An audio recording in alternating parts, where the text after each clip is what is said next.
Dobrý deň, priatelia, pozdravujem vás.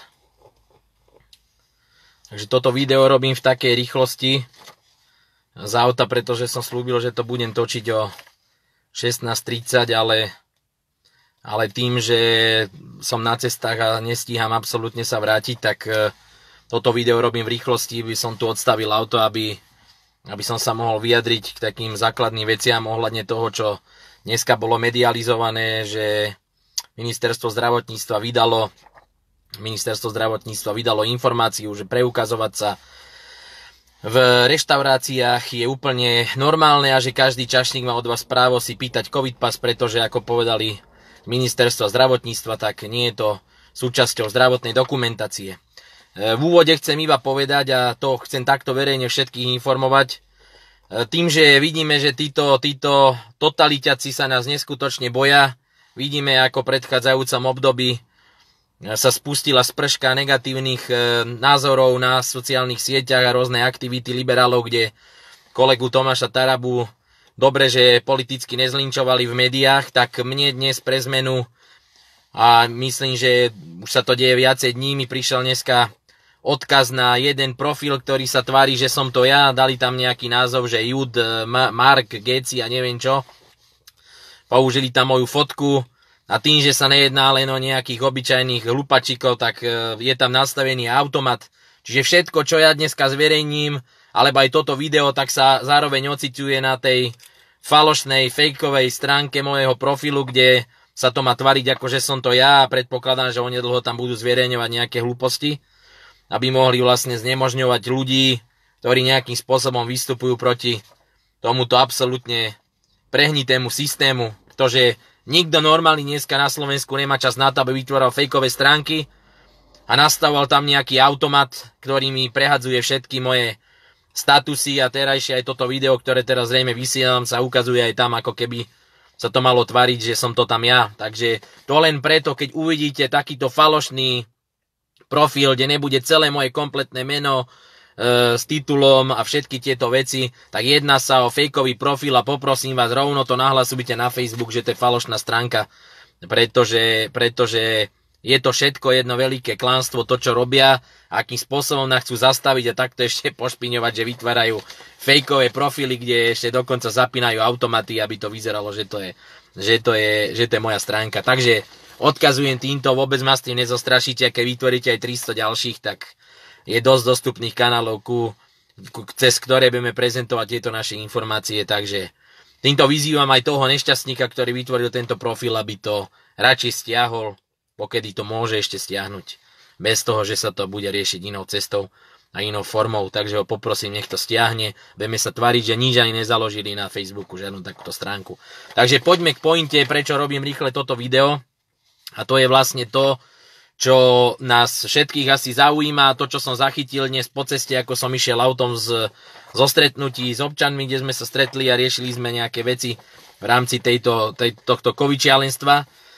Takže dneska Ministerstvo zdravotníctva vydalo informáciu, kde nás informuje, že my vlastne máme dodržiavať ich nariadenia, pretože COVID pas alebo nejaká informácia o očkovaní, testovaní alebo prekonaní není našou súčasťou zdravotníckeho nejakého zdravotného dokumentu. Čiže my sa máme tváriť, že keď prídete dneska na nejaký test, PCR test, a bude sa niekto špárať v nose a v ústach, alebo vás niekto fyzicky bude očkovať do pleca, alebo prekonáte COVID, ktorý máte zaznačený vo svojej zdravotnej karte a boli ste 14 dní možno doma, alebo po niektorý je mesiac so zápalom plúc následne, tak vy sa máte teraz tváriť, keď prídete do tej gastroprevádzky, že to není žiaden váš zdravotný záznam, ani nie je to súčasťou dokumentácie, to, že ste prekonali COVID, alebo že ste boli očkovaní alebo testovaní. Takže to je absolútny vrchol. Ja to nazvem, že to už je diletantizmus totálneho stupňa, že táto vláda sa tvári a absolútne nás ľudí už má za úplných debilov. Prepáčte mi za výraz. Tak ja pánovi Lengvarskému poviem tak, vy si skutočne myslíte, že keď zoberete nejakú strelnú zbraň a vyšrobujete z nej nejaký ten zásobník na náboje, tak akože táto strelná zbraň to už akože nebude podľa vás, lebo sme jej zobrali náboje alebo vyšrobovali zásobník. To isté je aj pri tomto o čom hovoríme, že keď dneska vykonávame nejaký test alebo vykonávame nejaké očkovanie, tak preboha veď sa netvárte, že to není nejaký zdravotnícky úkon. To už tých ľudí tu naozaj akože chcú títo politici stavať do polohy, že sú nejakí hlupáci, ktorí nedokážu pochopiť súvislosti. A čo to potom je? Čipovanie, alebo zvieratiek, alebo čo to je? Modná prehliadka, alebo ja neviem, kde to tí ľudia chodia, keď idú na tie testy, alebo idú na to očkovanie, kde sa nachádzajú? To chodia po nákupných centrách, vybajú si kabelky? No tak ja to tu vysvetlím pánovi Lengvarskému, aj jeho kolegom, odborníkom, aby konečne sa zobudili už z tohto sna. Pretože ak oni si myslia, že si urobia milión nejakých výnimiek a budú sa tváriť na verejnosti, že oni môžu všetko a vy ste hlúpi a vy musíte všade všetko preukazovať, tak ja im vysvetlím len na samotnom očkovaní, ako zavádzajú dnes v médiách ľudí a ako svojim tvrdením chcú vysvetliť niekomu, že keď vy máte nejaký COVID pas, tak to nie je ako súčasťou vašej nejakej zdravotnej dokumentácie. Takže ja to tu viem citovať rovno na ich dokumente, na ich tlačive. Jedná sa o očkovanie. Univerzitná nemocnica Bratislava, napríklad pracovisko, keď vám bude vykonávať očkovanie, tak tu sa píše prvá hneď veta základná. Poučenie a písomný informovaný súhlas pacienta pre pána Jana, pán minister Lengvarský. Písomný informovaný súhlas pacienta. Očkovanie nie je súčasťou našej nejakej zdravotnej dokumentácie? Potom ja sa pýtam. Už len v prvej vete si odpovedáte vy sami. Potom tu máme jasné paragrafy, kde sa hovorí na základe čoho ideme očkovať, bla bla bla, nebudeme hovoriť ďalej. A tu máme jasný popis. Navrhovaný, plánovaný diagnosticko-liečebný výkon. Haló, pán minister. Navrhovaný, plánovaný diagnosticko-liečebný výkon. Čiže hovoríme o jasnom zásahu do organizmu nejakým zdravotníkom. Tá informácia o tom, že ten pacient, ktorého tu vy nazývate v tom poučení v úvode, že je to informovaný súhlas pacienta, ten pacient o tom, že bol zaočkovaný, tak tento dokument dá svojmu všeobecnému lekárovi, ktorý ho dáva do dokumentácie zdravotnej, aby vedel, že takéhoto pacienta má v ordinácii, ktorý je zaočkovaný. V prípade, že má nejaké zdravotné problémy, tak tento pacient to bude mať založené vo svojej zdravotnej knihe, kde je jasne napísané, aké diagnózy prekonal, že bol napríklad aj zaočkovaný, aby ten lekár vedel do budúcna ho taktiež liečiť napríklad. A vy dnes dáte vyjadrenie prostredníctvom hovorkyne, že očkovací preukaz, prekonanie covidu alebo že testovanie, že to nemá byť súčasťou nejakej zdravotnej dokumentácie a preto to od nás môžu žiadať tí čašníci v tých prevádzkach. Už dnes mi písalo množstvo ľudí z gastroprevádzok, tie vystrašené mladé čašničky, ktoré píšu, čo majú teraz robiť, pretože dneska ste toto povedali a žiadajú ich zamestnávateľia, aby naďalej od ľudí vyžadovali OTP. Tak ja sa teraz pýtam, to zase ste urobili účelovú vec, aby títo ľudia tlačili na svojich zamestnancov a žiadali od týchto návštevníkov, týchto gastroprevádzok tieto dokumenty, aby to teda už mali akože podľa vás jasné, že vy si to môžete žiadať od tých klientov, že robte to i v tých prevádzkach, v tých gastroprevádzkach. Takže ja dám ďalšiu absurdnú otázku pre vás. Pre mňa absurdnú otázku. Keď vy teda na základe tohoto vyžadujete od ľudí, aby sa preukazovali, či boli očkovaní, testovaní, prekonaní COVID, či mali. Tak ja sa teraz pýtam. Vy týmto, čo ste povedali, dnes ľudí stávate do pozície podľa vás, že teda definitívne to majú žiadať od zákazníkov. Ministerstvo sociálnych vecí a rodiny povedalo, že chce meniť zákonník práce a že chce do toho vsúvať určité zákonné predpisy, ktorými sa umožní, aby mohli zamestnávateľia kontrolovať svojich zamestnancov na pracovisku. Čím si dávajú odpoveď aj vám, že v súčasnosti, ak sa to deje a od ľudí žiadate takéto preukazovanie, tak porušuje sa ich právo. Porušujete zákon, keď to nútite tých zamestnávateľov. A teraz ja sa pýtam, Zamestnávateľia v gastroprevádzkach tam majú kuchárov, majú tam čašníkov. Keď podľa toho, čo sa teraz hovorí v médiách, že sa má meniť nejaký zákonník, že sa majú meniť právne predpisy, aby mohli zamestnávateľia kontrolovať zamestnancov, či sú očkovaní, pretože je povedané, že v súčasnej legislatíve to neumožňuje sa, aby to bolo takto vykonateľné. A mohli sme sa pýtať tých kuchárov a tých čašníkov, či sú zaočkovaní. Ako vy chcete garantovať nám, klientom, teda už keď sa na to pozriem tak absurdne, že ja prídem do gastroprevádzky, odo mňa chcete, aby som sa preukázal COVID pasom a ten samotný zamestnanec, ten kuchár, ten čašník sa nemusí tomu zamestnávateľovi preukazovať týmto dokladom, pretože to neumožňuje zákon tomu zamestnávateľovi. Chápeme sa, aká absurdita tu vzniká?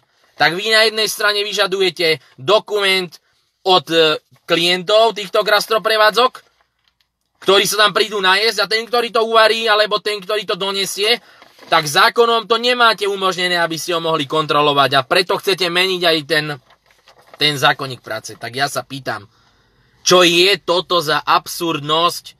Dokedy ešte toto bude pretrvávať, táto demagógia, toto bušenie do ľudí?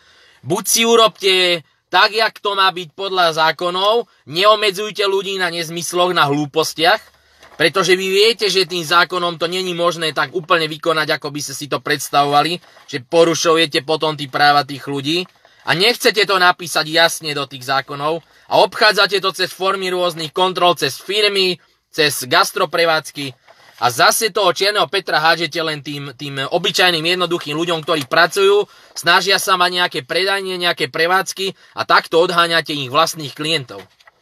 Takže, ja vás chcem poprosiť, pán minister, urobte konečne jasnú diskusiu na túto tému s odborníkmi, s právnikmi, postavte sa na jednu diskusiu vo verejnej právnej televízii.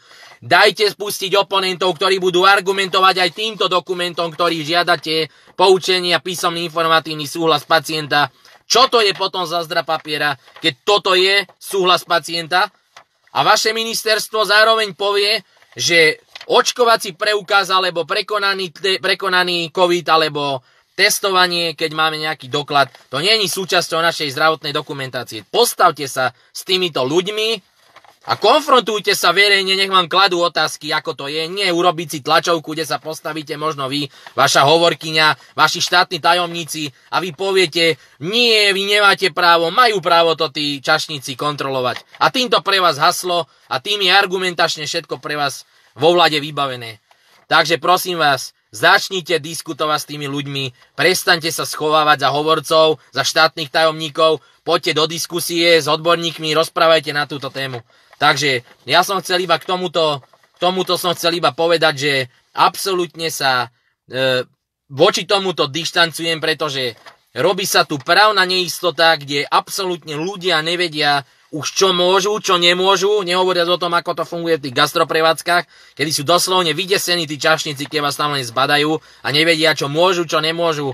Takže prestaňte s touto šikanou, konečne tomu dajte jasné pravidlá, jasne sa vyjadrite, jasne sa k tomu postavte a prestaňte šikanovať ľudí a prestaňte ich zavádzať rôznymi OTP nezmyslami a začnite robiť také kroky, ktoré zastavia ochorenie, ktoré umožnia liečiť ľuďom ochorenie a nebláznite ich tu neustále nejakými OTP predpismi a neúčinnými opatreniami.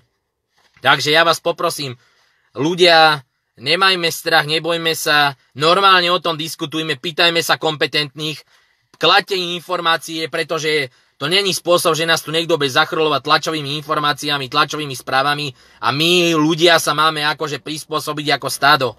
A to, že niekto napadá môj profil a vytvára takéto nezmyselné fake profily a zdieľajú moje statusy, aby tam mohli potom hádzať nejaké hlúposti, tak to je len dôkaz toho, že sa veľmi boja takýchto argumentov a veľmi neradi počúvajú takéto argumenty, pretože sú opodstatnené a sú to jasné, kladené, opodstatnené otázky, keď sa pýtame, prečo, ak idem k lekárovi, prečo, ak idem ako ide nejaký človek na očkovanie alebo na testovanie, a niekto mi dá informatívny súhlas pacienta a jasne sa píše, že to je navrhovaný diagnostický liečebný výkon a potom niekto povie, že to, čo potom následne dostane z tohto výkonu, nie je súčasťou mojej zdravotnej dokumentácie, tak pre Boha živého, veď Na Slovensku snad nemôže jeden minister zdravotníctva mysleť vážne. A znovu to prirovnám k žargonu pána ministra, v čom je asi doma, čomu rozumie. Keď vyberieme zo strelnej zbrane zásobník na náboje, to neznamená, že sa to bude odteraz tváriť, že to nie je strelná zbraň. Takže ani to, keď niekto nás zaočkuje, otestuje a prekonáme, to neznamená, že keď vy to dáte na nejakú nálepku, že to není nejaká zdravotná dokumentácia, že je to skutočne tak.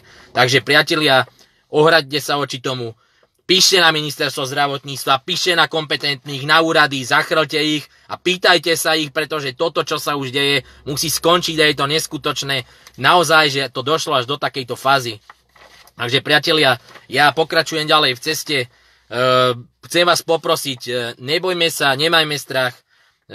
Máme dostatok informácií, aby sme sa vedeli brániť, slušne sa normálne pýtať, informovať sa a postaviť sa hlavne proti tomu, ak nás niekto chce tlačiť proti nejakým normálnym právnym predpisom, ktoré tu na Slovensku fungujú a verím, že aj fungovať naďalej budú.